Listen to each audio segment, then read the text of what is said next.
I thought that was cool, but now it's just like, mm, it's one of those things where like it's a great concept when you first start it, but then it's just like, all right, it's for like it's Their big mistake was to come at it like the Fiend is unbeatable. Like you can't beat the yeah, Fiend. And so he won the championship and then he had to lose it, you know? He had to ultimately lose it. yeah.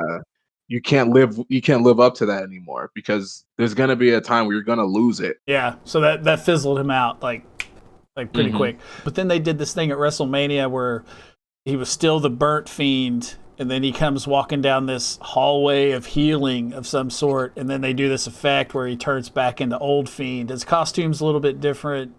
I didn't like that. Yeah, Like we've seen it. Like with the Undertaker with when he had his what was this group called? the Uh Ministry of Darkness. yeah, the Ministry of Darkness. Like he's done like we've seen that. That's what that is. I think the only person who was able to really do that really well was Finn Balor because he knew how to manage it. He knew how to come out as Finn Balor, but then when it came down to those matches where it was like all or nothing, he would go and become the demon Finn Balor, which had a more of an effect, and it seemed like he had a little bit of a different fighting style. And that's another Oh, thing too. Like if you have a character, you have to have some kind of make it different from you. Like I think Finn Balor and the Demon had two different fighting styles, and you can tell. Like Finn Balor, he seemed more precise and he was hitting all stuff, but the Demon was like more a little bit more ferocious and still a lot more acrobatic, but he did stuff that Finn Balor wouldn't do. And I think yeah. that's what people should focus on, not just the personality, but the way you actually move and fight and all that stuff. So Yeah, he did it right. He definitely did it right. yeah. And I agree with that completely.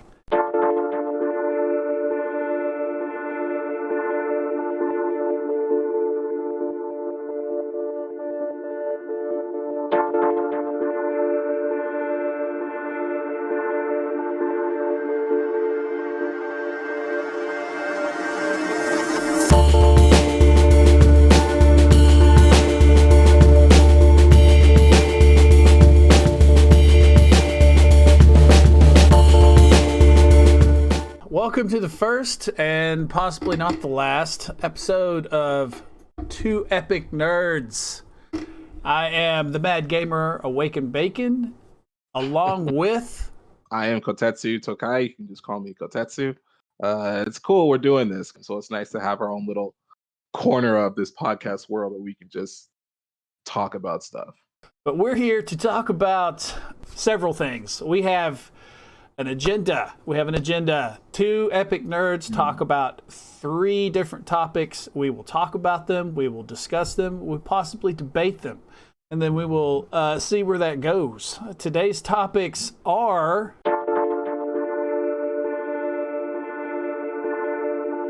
All right. So today, well, a couple days ago, well, let's just go back to last week or a couple weeks ago.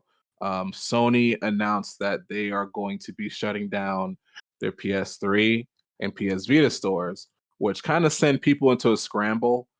Me as well, because I have 2 games that I've wanted to play for a long time on the PS3, and they said they're going to shut it down. And I was like, well, crap, now I have to buy these games and find a PS3. But then I say a couple days ago, Sony announced that they are not going to be shutting it down, mainly because people have been talking and voicing their opinions and just saying, you know what, you guys really don't care about your old catalog because you're just going to shut it down. And so they listened, which is very hard for them to do sometimes, but they listened and they're going to keep it up, which is a good thing. And it always goes back to preservation. They have great titles on the Vita and the PS3, and for them to and they're really hard to find physically, or either you can't find them or people just jack the price up like ridiculously. So to have them Mhm. still digitally on their store is actually a good move on their part, and hopefully soon we can get that backwards compatibility on the PS5. Hopefully sometime down in the future. So the only thing that the marketplace would have would be PlayStation 4 and 5 games. Yeah, if they would have done that, yeah. How many people do you know that actually has a Vita? Oh man, I'd say I say like a handful of people. But the thing is, like, the cool thing, I think in like 2016, they released something called the PlayStation TV, which allowed you to play Vita game. So it was like, so think of a what is like a Fire Stick, right? But Sony had it's like Sony's own Fire Stick, and not you don't have it's not only just playing movies on this Fire Stick, but you can also play Vita games on there.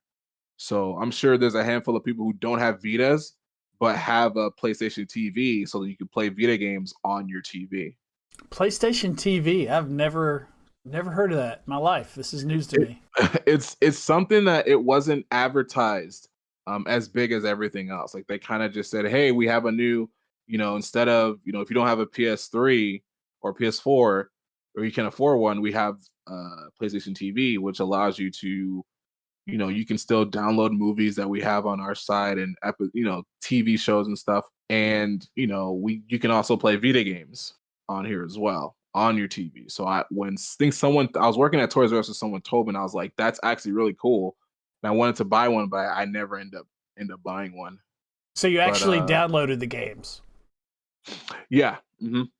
So yeah, like you would like it had its own shop and everything. So I don't know what the UI looked like, but I know you can definitely go on their store, and you can go on the ghosts where I think it was the same UI as the Vita, where if you go to their store, you have your Vita UI, store UI, and you had, your games or your videos, and you would, if you want to buy a game, you just go there, buy a Vita game, download it, and it would be on your Vita PlayStation TV, and you'd be able to play it on there. I think you have to have I don't know if it came with a controller or not. I know you can do remote play with the Vita, and I think if you did have a controller, I think you probably sync it up with there as well. I'm not sure how it worked exactly, but I know a lot of people told me that they had a PlayStation TV, and instead of playing on their Vita, they would just play on their TV. Ah, okay. So it wasn't like a Stadia. No, it wasn't like a Stadia at all. Oh, cool. I'll have to, I don't know, maybe look into that. That'd be because I haven't had a PlayStation since I had a PlayStation 2. That was the last PlayStation I had. So there's a lot of really cool games that I would like to play on PlayStation, but I don't want to buy PlayStation. Yeah. I want to stick with one system or another. Like I've had moments in my life where I had the whole like whatever current, GameCube, PlayStation 2, the Dreamcast, kind of all at the same time, and I love the Dreamcast, dude. I loved it. Dreamcast so is much. my favorite one. But I think when I was 17, I bought a Dreamcast, and I got in trouble for it. Oh, really? It was like $100. It was like $100 on Amazon. No, did you spend all of your graduation money? Yeah, I did on a Dreamcast. It's totally worth it. I mean, it was the first system that had 4 ports. Well, it wasn't the first one. I think Nintendo 64 had 4. Right? Yeah, 64 had it. 64 had it. Yeah. And then the little UMDs or whatever they were called, that you could play the little Tamagotchi games with Sonic Adventure, or look at the plays that you're going to play on a football game without it being on the screen, everybody else seeing it. That was a super good idea. You know, they were cutting edge stuff, and they were like, we knew that when the Dreamcast came out and we got one, that Sega's already said that, hey, if this doesn't make it, we're out. We're out of the hardware. We're out of hardware business. And coming from the Sega Genesis generation and how over it was, just everybody loved the Sega Genesis was arguably bigger than the Super Nintendo in some kind of ways.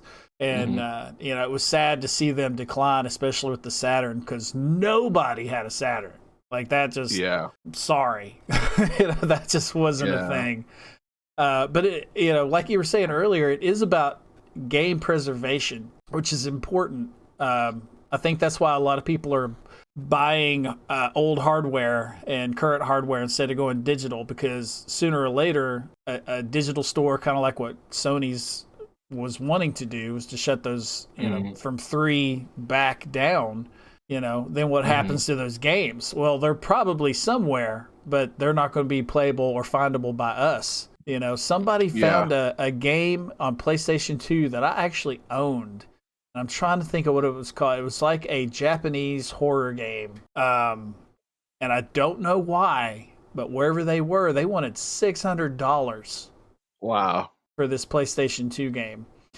You know, so preservation, just like movie preservation, you know, people restoring old movies and making sure that they are kept in a vault and safe and not damaged so those movies can exist for generations to come. You know, the video game is the same thing. You know, in a way, it's even more important, you know, because you can download a movie, torrent a movie, and it's a movie, it's out there. You can probably find it, and nothing's going to happen to it with the internet. But with video games, it's a little bit more difficult, you know, because it has a user interface. It's a program. You know, some of that program gets corrupted, then your game's not going to be the same. There was a big argument that I didn't really get into, but on Twitter about emulation. You know, they were like, "Oh, emulation! Everybody who emulates games, they should be fined." And one guy was like, "Go to jail." And I'm like, "Whoa, whoa, whoa, whoa, whoa!" You know, it's like if a game goes out of print and you can't find it, the only other choice that you have, if you have the hardware to play it in the first place, is pay exorbitant amounts of money or emulate it. You know, so in a way, emulation is preservation of games that are no longer in print or available on the marketplaces for digital download. You know, so there's a place for that. So I'm glad Sony decided to not shut down those stores. I don't know what do you know what the backstory was as to why they wanted to do it in the first place? It's like one of those things where it's like I'm pretty sure they didn't want to manage it anymore. So they were just gonna like shut it down and put all of their resources into the last two, you know, the last gen and then PS5. But, you know, of course, people spoke up. You know, I think in some aspects I like Microsoft because they're very timid. Or I don't want to say timid. They're woke about the preservations of their games because they understand that they have great titles from, you know, decades ago that still probably hold up, or still, you know, probably were people who are like, I always wanted to play this and now I can. You know, I have a Series S and I can go back and play my games on my 360 that I used to play like every single day. And to get that nostalgia, I'm like, dude. And it's not just the games; it's the DLC as well. So they kept everything there. And so and there's even there's a couple of articles I've seen where they're like, is Sony going to follow suit like Microsoft has been doing? They're all their games are backwards compatible no matter what generation. So I don't know exactly why they were gonna shut it down.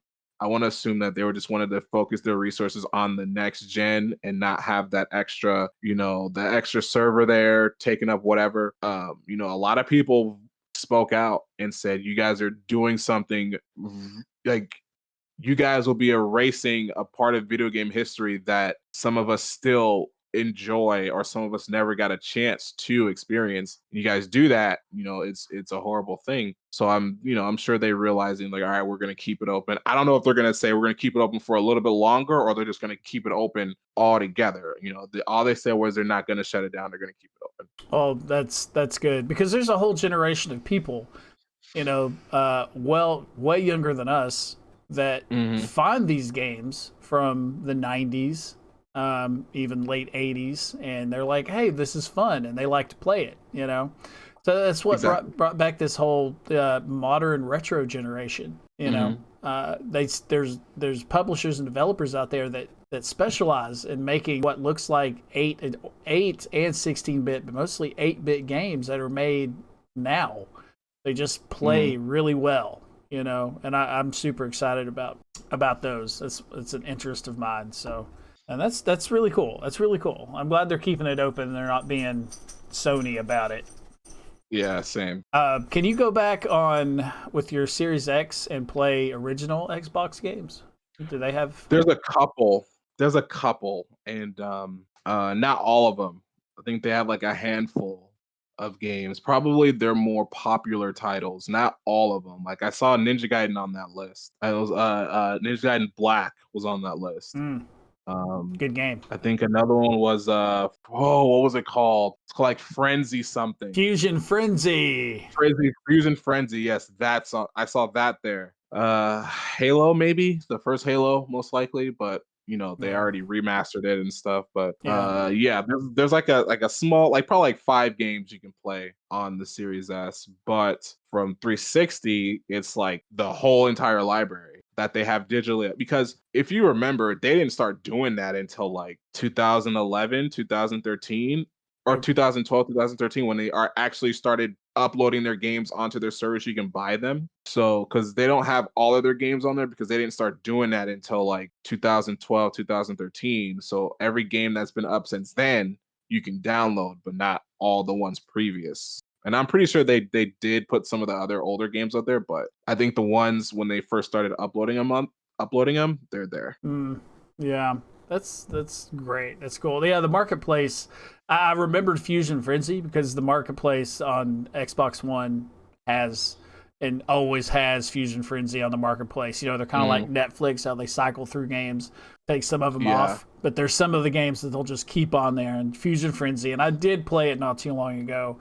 I did kind of like it back in the day, but I was never like a huge fan. Like, oh, Fusion Frenzy is awesome. You get together with 3 other your friends and do these crazy American Gladiator kind of like, you know. Yeah. It was fun to go back and play, but I was like, yeah, it's fine. I'm good.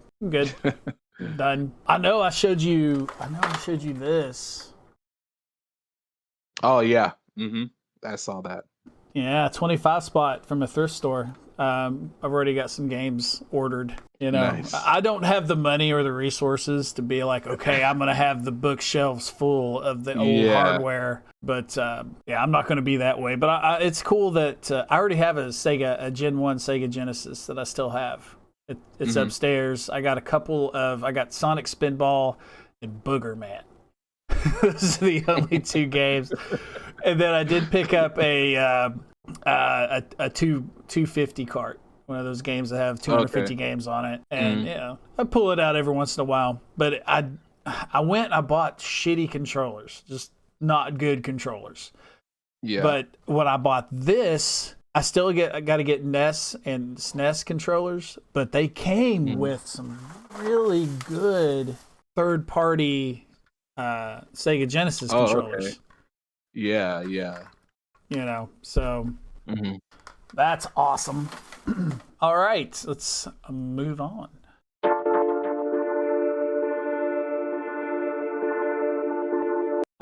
Let's talk about the Batman movie, the new the Batman. Yeah, we can't forget the. Yeah, the is to be Batman. Yeah, it's not Batman. It's not Batman Forever. And it's definitely not Batman and Robin. Oh man, God. I get fever dreams about that movie. That was a huge hit and miss. I understand what they did, but it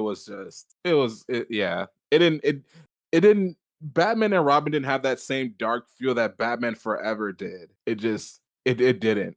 I got what they did with it, but it just didn't. Yeah. Well, the funny story. The other day, me and my wife watched the first Spider-Man movie, the first Sam Raimi, Tobey Maguire Super Spider-Man movie. And I hadn't seen it for a long time. And I forgot how cheesy it was. Like, I still love it. I love it. But when you think about the intro and how some of the shots were seen, and I know this is Sam Raimi coming from Evil Dead, Darkman, you know, a great director. But the way it was shot and the way it was made compared to what DC and Marvel are doing today, it stood out as being weird. Still a really good movie, but a little bit more animated. But then I thought, well, we got to remember the last superhero movie we got before Spider-Man was Batman and Robin. True. So this was a huge upgrade. Yeah, and it's funny because we forget that there were Marvel and DC movies back then. You know, Captain America or Iron Man wasn't the first Marvel movie. It was the first huge Marvel movie to set in motion of where it is now. You know, what Batman, Super, or I would say no, I say Man of Steel was the one that definitely helped DC in their step of movies going forward, or The Dark Knight. But we got to remember that there were DC and Marvel movies back then, too, and I forget that sometimes. Absolutely, because there was the what was it? I think it was might be in the late '80s or early '90s. They actually made a Captain Mhm. America movie, Yeah, and I remember that. I remember seeing it, it was so cheesy. It's just the production quality just wasn't there yet. You know, because if you hmm remember, he had a motorcycle helmet on, and that and was it had like like the feathers on or whatever he had the feathers on. on He his had head. fake rubber ears, not his real ears, fake ears coming out of the side of his thing. So I mean, his cowl, and there was Yeah. some bad stuff. So we've had good Batman movies, we've had bad Batman movies, we've hmm had good Superman movies, we've had bad Superman movies. Oh yeah. You think about the Christopher Reeves ones, they did what they could do. Okay. And what they Yeah. did worked for the first two movies. But when you come to 3 and 4, and especially 4, because I believe the production company that put them out wasn't going to do it. But then kind of like this third party independent B movie, the kind of scummy production Mhm. company. Yeah. I can't remember the name, and I guess scummy's a little presumptuous, but they put Mhm. out 4, and they weren't going to pay Christopher Reeves near as much as for the first 3, but they did give him the option to direct the movie. Oh, okay. So he directed the movie. That was the one that had like Solar Man in it, and he was trying to hmm save the environment. That was kind of the back plot to the movie, and that was just bad. Yeah. So we got good and bad movies all over the place. The Batman was supposed to star Ben Affleck. All right, that was they'd given him creativity with the script. They were going to let him direct hmm it. He was in all the previous DCEU movies as Batman, and even showed up in Suicide Squad and stuff. He was hmm like the Tony Stark of the DCEU. Right. We don't know what happened. I don't know what happened, but so he decided to not do it. So the Batman is not supposed to be canon with the DCEU, like the Joker, is what I've Right. been told. But it looks amazing. We'll watch the trailer again here in a second. But with the pandemic and COVID and quarantine and everything like that, the movie was actually supposed to be released, I think, maybe this year, maybe later this year. Yeah. I think they said. I think it was this year. I think it Yeah. was this year. Like later. It just said 2021. It didn't say when. They just said 2021. Yeah. So it's been pushed back to at least 2022. They just recently, at the beginning of the year, started production again. Unfortunately, at the end of the year, they had a lot of problems because of quarantine. You had mentioned earlier that they had COVID. Robert Pattinson gained some weight and couldn't fit into the suit when they, at one point. So Mhm. that's neither here nor there. Everybody has their ups and Mhm. downs, but he put on a little weight and he couldn't get into the costume anymore. So they had to postpone a little bit for a while so he could Uh, get a trainer and get back into shape and mm, that's such a thing. But the movie looks amazing, and I'm really looking forward to it. I don't know what I think about it not being part of the DCEU canon, because they could really bring him in and be part of all that. I like the Joker as a one-off, but when you're mm, talking about the Batman, he's the Batman. Okay, he's supposed to yeah. be there. But I think this is a kind of an art house version of the Batman. Mhm. James Gordon is getting a spinoff Yeah, I heard about that. on I heard about that. Netflix, which could be cool. Like, it's on Netflix. Mhm. It could be cool. We did just have Gotham a couple years back, which was based around James Gordon. I had an idea when I was reading all this. I was like, well, instead of rehashing Gotham, which I'm sure it's not going to be a rehash of Gotham, it's probably going to be like what the Batman looks like, more based in reality, a little gritty, especially it being on Netflix, they can do whatever they want. Mm-hmm. But I was like, why don't they make a series based on the villains, especially the Batman villains, because you have such an array of villains. Some of them are villains for nefarious reasons. Some of them were forced into it, but give them real stories, maybe feature a group of them or highlight one every so often that comes together in an overarching story of some sort, call it like Batman villains or whatever catchy title that we can come up with. Do DC villains. Yeah, DC villains. Would you watch something like that? I would. Like each episode would be like, or like have like a two-part arc on each character. I think the ones I would like to see was, of course, the Joker, Harley Quinn. Red Hood isn't a villain, but it would be cool to have him in there because he's sort of like a weird. I don't know I don't know if he's an exact anti-hero. Well, he is, but he does his things all. But it'll be cool to have him in there. Killer Croc would be a good one. Who else? Who else is a good DC villain to look at? And then not even just out of Batman, just like just DC villains in general. Yeah, like it would be cool. Yeah. Just everyone have like, depending on who it is, if it's someone who's like you need a little bit more emphasis, then you'd have like maybe 2 or 3 arc kind of episode, and then you can just go from there. That would be actually pretty cool. Harley Quinn and the Joker is not allowed in our DC villains series that we're doing here. It's got to be the other. I want to see an episode I want to see an episode on Kite Man, Calendar Man. Or it'd be cool. I think Firefly would be cool too. Yeah, Firefly. I'm sure there's a lot of story there to be told. That'd be cool. The Batman looks good. The trailer that they have looks good. Just like with Black Widow, which was supposed to come out in May of last year, which hopefully gets released in May of this year, is what I've heard. Mm-hmm. But it's going to be available in theaters and premiere access with Disney Plus. I have a problem with that because why can HBO do what they're doing, where they're bringing in movies that get released through Warner Brothers or whatever? I know they're paying them a lot of money to make up for ticket prices so they can show them on their streaming service. But if HBO can simultaneously, with a movie that's released in the theaters plus stream it, because I just watched Godzilla versus King Kong. It's a great movie. Have you seen it yet? Yeah, amazing So good. movie. So good. That was really good. Why can't Disney, who is arguably the biggest, entertainment streaming, they probably have more money than a lot of people. Why can't they do the same? Because Premier Access is your subscription price plus $30 to have access to that movie for it's 24 or 48 hours. Of course, you can bring in as many people as you want. So, I guess they're thinking of what is a movie ticket price for a movie that could be potentially watched by 4 or 5 different people that's supposed to be out in the movie theaters. So, anyway, that was kind of a side tangent. No, I get that, because when you said that, I'm just like, that's who Disney is. Just a company that is about money. They'll find any way to try to exploit whatever they have for more money.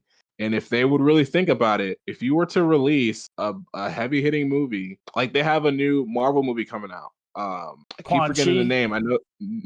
Is it? No, I forgot. It's Shang-Chung. No, we're saying Marvel. We're saying Mortal Kombat characters. Yeah, I know. Somebody and I tried my best not to say. Okay. Somebody just texted me about this the other day. Okay. So the character's name. Shang-Chi. Shang-Chi. I know the character. I knew the character before they even had to plan a movie for him. But for a movie like that, and it's already getting so much hype for it already. I think their trailer is like trending number 1 right now in the world. I think to have a heavy hitting movie like that, wouldn't you think that more people would sign up for your Disney Plus to see it instead of alienating the ones who don't have it, but then like saying, oh, you do have Plus, but you have to pay an additional $30 just to only watch it 2 days before you guys actually drop it. Like, I just wait. Like like like what would stop anyone from just not waiting for 2 days? Like I would wait for 2 days before it becomes free with my membership to watch it. Yeah, yeah. They You put the know, date on there, like that Dragon movie that's on there now, Premier I wanted Access. to They're see like, that. I watch wanted it to see now that. before it becomes part of the streaming service on. I think it's June 21st. I can wait till June 21st. It's fine. Yeah, You know, I'm not gonna yeah, have a problem with that. because they think that people are going to spend that 20. There's probably people who will, but there's people who have common sense to say, "Oh, well, this is just like me not seeing it in theaters and waiting for it to come out in a streaming service a week later. I can do that. You know, I'm Yeah. already paying. I'm already giving you guys money. I'm not going to give you guys any more money to watch a movie one time. I'm probably never going to watch it again."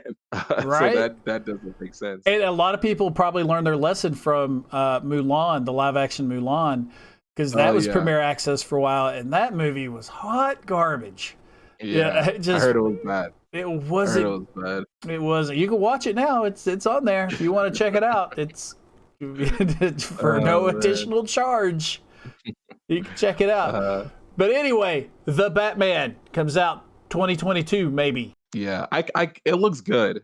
I'm a big fan of Batman, and I've seen if you've seen the animated movie Year One Batman, it's like Hmm. he's coming into who he is, but his brutality. It's funny because his brutality has no bounds already. But when he first starts off, his brutality is just like it's sporadic. It's just like it's just he's just straight brutal for like no apparent reason. So when you see him, I don't know if that guy who was he was destroying in the trailer are part of the Joker's crew because it's not said that Joker or who the guy's face painted they're part of the Joker crew or part of some other weird organization with the Penguin or Riddler or whoever the villain's. I think it's the Riddler who's going to be the villain. But you just see him Yeah. like just decimate this guy, and you're like, when I saw that, I smiled because I'm like, yo, that's freaking Batman. He Yeah. he will cripple people, but he won't kill anyone. Like it's funny because in Injustice 2, in the story mode, this starts off with Bruce and his son Damon, who is Robin in the game. You see Batman just bashing this dude's head in, and then his son's like, "Oh, so I can't kill, but it's okay to send this dude to the hospital, or put this dude in a coma." And then Batman just looks at him and walks away, and I'm like, he kind Yes. of does have a point. Yes, it He is. kind of does have a point, but to see that because you, you don't really see that brutality in all the other Batman movies. You see him kind of like disorient them to a certain point, but like in the comics, he's super brutal. Like he is like really brutal. And even in Batman Arkham Knight and all the Arkham games, they display his brutality, but he gets the results done. So to kind of see that in the Batman, where it's like cool, they're like showing us how brutal he really is I think especially early on in his I think it looks like it's gonna take on like early, like year one Yeah. Batman, it looks like. We're gonna get Um another origin story too, probably. and and what I thought was I thought it was just gonna be a year one Batman, and then they're just gonna go back to Ben Affleck, after that movie's done. And then it'll just be like Ben Affleck's year one, Ben Affleck's year one Batman is going to be played as Robert it was going to be played as I mean, what am I trying to say? The actor is going to be Robert Pattinson playing as Ben Affleck's year one Batman. That's what I thought it was going to be. When I first saw it, Oh. I'm like, oh, this is just year one Batman. I think they even said it. They said this is going to be year one Batman when he's first. I don't know how long ago, how much time has passed after when he actually becomes, but they said that it's going to be like the year one Batman, which is pretty cool to see because we never gotten a year one Batman. Every Batman movie we've seen, he's been in it already. He's already been Batman. I mean, besides I mean, you had well, Batman. Batman Begins. Batman Begins, but I think they flashback. Don't they flashback, or is he already? I Is don't it a remember. flashback? Because I barely even watched he that. comes back to the mansion or his parents' old house, and he falls in a well, and that's where the bats are like, oh, there's bats everywhere. I don't remember if that's a flashback or not. I Yeah, don't feel like it was, but it might have been. So I don't remember. I don't remember that one either. That's the one Batman movie I don't remember because I didn't watch it. I didn't like that. I loved it. I No, didn't like. Raz's Ghul was the bad guy. Scarecrow. Oh yeah, Ra's al Ghul is Ra's amazing. Ghul. Yeah, Ra's al Ghul is awesome. You know what's funny, man? Because I think his pronunciation got, but I don't want to say it was butchered, but they changed the pronunciation to Arrow because in the Arrow they call him Raz, and I'm like, really? In every other thing before that, his name has been pronounced Ra's al Ghul. I think one person in the show Arrow called him Ra's al Ghul, but everyone else calls him Raz. I think it's everyone like for people who weren't a part of the League of Assassins, they call him Ra's al Ghul, but everyone else calls him Ra's al Ghul because that's the pronunciation is Ra's al Ghul. But everyone else outside of that, they call him Raz, and it's like, yeah, you guys, Ra's. I don't like you think I kind knew of that see, because I always yeah, read. I've always read it, in the comic books. I think in my head I was always calling him kind of like Raz as Ghul, which Ra's as yeah, Ghul sounds a lot yeah, better. yeah, Ra's al Ghul, yeah, that's how I thought it was pronounced, Al Ghul. but Uh, like I said, I'm a pretty big Batman fan. I I think know. after the Arkham games, it turned me into a Batman fan after the Arkham What's games. super cool is you didn't even know we were going to talk about Batman today. You have a Batman shirt on. Yeah, it just happens. Ah, It just happens. It serendipitous, just man. happens. Yeah, exactly. Exactly. So hopefully we see that in 2022. Hopefully not later than that. Hope they can get their stuff together, get going again. Yeah. Everybody's getting COVID vaccinated. Hopefully getting back to normal, and we can see that Mhm. movie. The teaser trailer looks fantastic. So You know what the Batman. real quick before we get off this topic, I really hope that they don't, I think HBO Max is doing it right with you have the choice of going to the theaters or watching it and then staying at home. I'm hoping they kind of stick with that kind of that dynamic because I Yeah, think it's great because not everybody wants to go to the theater. I mean, it's an experience, but not everyone wants to kind of just sit here and come watch in the comfort zone at home. And if they can continue that, I think it'd be good. Because not a lot of people would want to subscribe to whatever their thing is, so they'll just go see it. But some people will say, "I'll just subscribe and watch it at home." I think it's a great concept they yeah. have right now, and I hope they keep it. I wanted to see Godzilla versus King Kong so bad in IMAX 3D. Oh, that'd have been awesome. That's where I saw the other two Godzillas. Where one was in IMAX 3D and one was in regular IMAX, and it was an experience. And I was like, this would be fantastic. But the schedule didn't work out. Something we went out of town one weekend and never got tickets. So I was like, I'm just going to watch it on HBO Max. It's cool to have that Yeah, option. Like, I probably wouldn't go see the Mortal Kombat movie in movie theater, I would. I wouldn't either. but I will watch it on HBO Max when it comes out here in the Yeah, next few days or whatever. I think it's the yeah. 26th or something. 23rd, and I still have to watch that 23rd. Mortal Kombat Scorpion. I still have to watch that. I'm probably gonna watch it tonight. Oh, dude, it's so good. It's been out like I guess when it came out in 2019, maybe 2020. I'm not sure. Yeah, I've been hearing about it forever, and then I thought, just like I thought it came out on the 26th. You corrected me; it was the 23rd, which is the correct date. When I was looking through 2 days ago, I thought that it came out then because somebody on Discord was talking like they'd already seen it. So I was like, oh, it must be out already. And so I go and I look it up. But when I looked at Mortal Kombat, I did find that. And I was like, oh, I heard this was badass. So I started it up and it was fantastically brutal from mm. beginning to end. And they set it up for another one. And I want to see that another one as soon as I possibly can.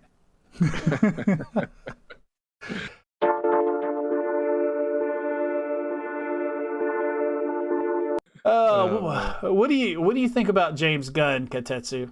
What are your um, thoughts on the man? I didn't know who he was until I saw Guardians. I think he has some other Oh titles that yeah. some other movies that I just don't. When it comes to for okay, so for me, when it comes to video games, I know who's there and who's in this.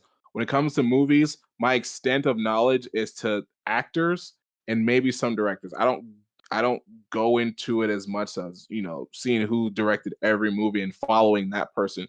But when it comes to anything behind the scenes with video games, I'm there. But when it comes to movies, I'm kind of a little bit out of the loop when it comes to. So I I heard of James Gunn when I saw the Guardians movies. I know a little bit about James Gunn. He started in Trauma. You know what Trauma Films? You know what that is? Kinda. They are the B movie production machine that is responsible for The Toxic Avenger, Okay. Kabuki Fighter, and That sounds familiar. James Gunn's first movie was Tromeo and Juliet. Nukem High 1 and 2. Like, I've seen these movies. They are bad, but they are gloriously bad.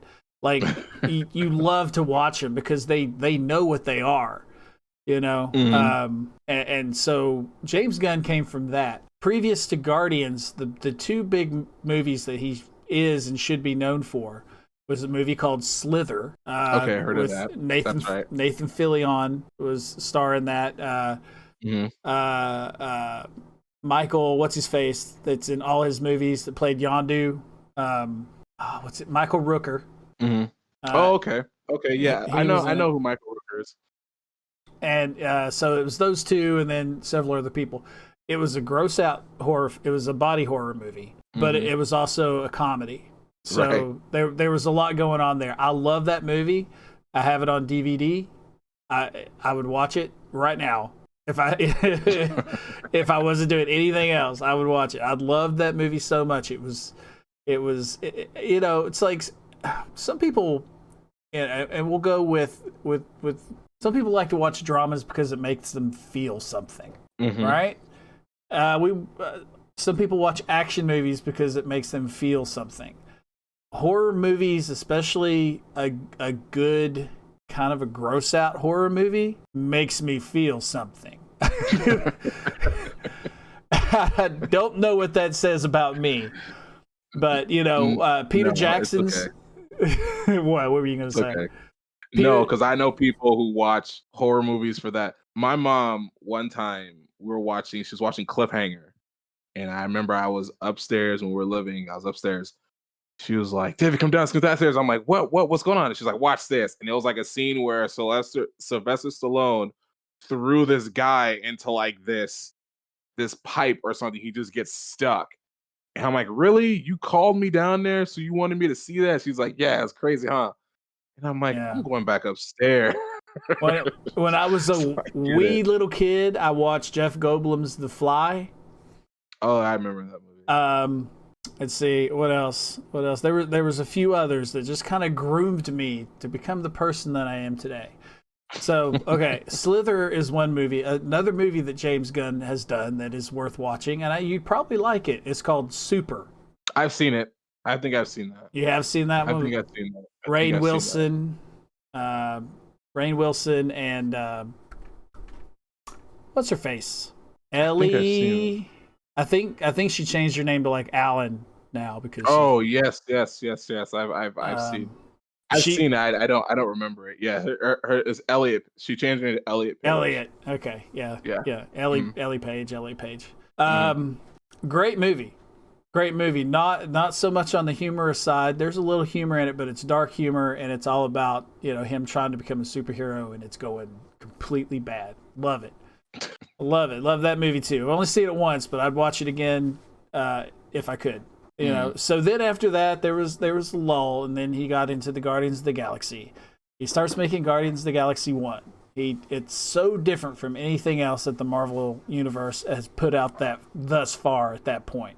It was humorous. It had a cast of characters. It had a certain way it presented itself that wasn't present in any of the Iron Man movies, especially the first Captain America movie. It was fun. It was entertaining. It had references. I loved it. Not long after that, like 2 years, was it 2 years in between the two movies? Volume 2 came out. A great movie. Great movie. Love. Those are probably my two favorite. And Ragnarok. Thor Ragnarok by Taika Waititi. Good stuff. So I that's something that draws me away from the DC universe, is because I like a little humor mixed into my action. You know, Yeah. it's just something I have a good friend of mine that lives here in town, and he's the exact opposite of that. You know, it's like, man, if I watch action, I want action. They start making jokes. I don't even want to watch that stuff. And I'm like, come on, dude. That's what really makes it. Yeah. So we got these two great movies under his belt with Disney and Marvel. You know, making all kinds of money. People finally know his name. You know, shortly after the second one, they fire him. Why do they fire him? They fire him because of tweets he made almost 10 years previous. You know, we won't get into what the tweets were. We've all read them. And when you really compare what other people were tweeting that got them in trouble, that, you know, when they went that far back, they really weren't that bad. Shouldn't have said them, but they really weren't that bad. Marvel fired him for this. Bad move. Bad move. Dave Bautista was very vocal about not wanting to come back for the third one if James Gunn wasn't going to be the director. So he's out there. What does DC do? They come in and swoop him up. They're like, we messed up with Suicide Squad the first time. We know this. So we messed up bad. But we want you to come in and make this Suicide Squad movie, which looks fantastic. We'll watch the trailer of that, too, in a little bit. Have you seen the trailer? Yeah, I have. It's something that it's something that we should have saw in the first one. In the first one, it was just it was missing something. It was missing something. When you have a group of villains like that in just a bundled team like just bundled up like that, everyone has to have something that can hold the movie together. And I felt like it was missing. I feel like the only person who was really holding it was Harley Quinn. Everyone else kind of had like that weird, sarcastic kind of thing to it, but Harley Quinn really, or I would say, Maggie Roberts' character Harley Quinn really kind of held that. Maggie kind of had that. Roberts? Is that her name? I think her name was Margot Robbie. Margot. Her character had that. So now watching Suicide Squad 2, it's like, okay, we have a great cast of actors. John Cena in it is like, okay, John Cena. All right. I'll admit it. I don't care. I'm a John Cena fan. When I see John Cena on the big screen, I get hyped. When I see John Cena as a superhero / supervillain, I'm a little hyped. They're supposed to make a spinoff of him. For him, oh gosh. But just to see the banter already in the film, and just how gory it's going to be, because they have I forgot the shark's name. King Shark. King Shark, and just I think it's going to be good. I think it's going to be that movie that Suicide Squad should have been. Voiced by Sylvester Stallone. Yeah. Yeah, I know. That's awesome. So you already know. Idris Elba as Bloodsport. Oh yeah. I love Idris Elba, and anything I see him in, I'm like, he made Pacific Rim look good. You know, he did, and then he died, and then we haven't had it. And then all the sequels after that have been trash. But the movie looks great. The movie looks really good, and I can't wait to see it.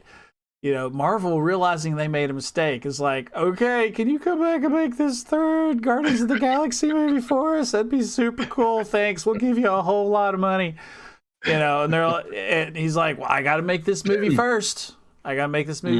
So we're looking at, 2023, 2024 before we see the next Guardians movie. You know, people could die in that amount of time.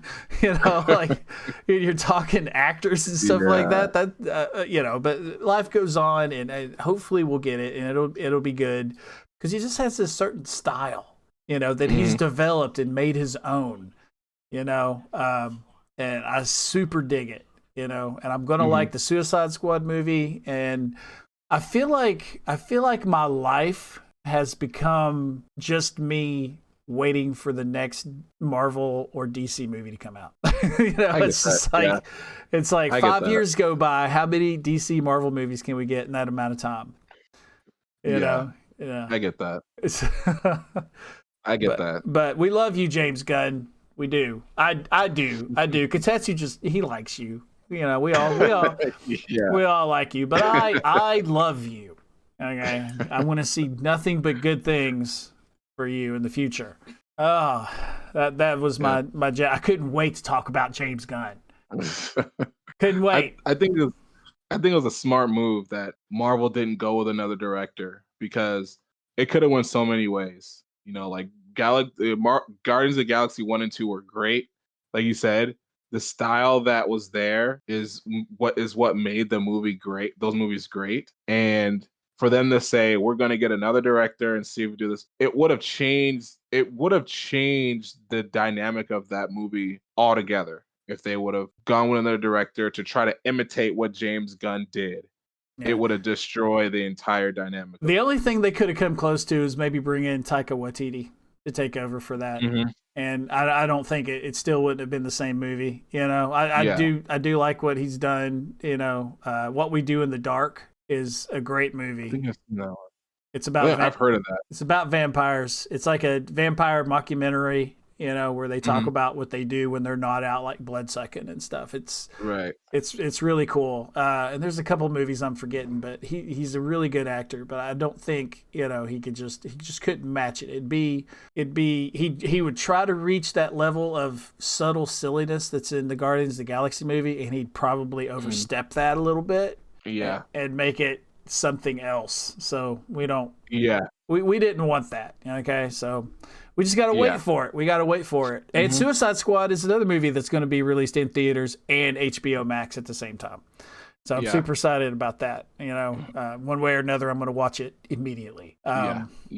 So that was our agenda.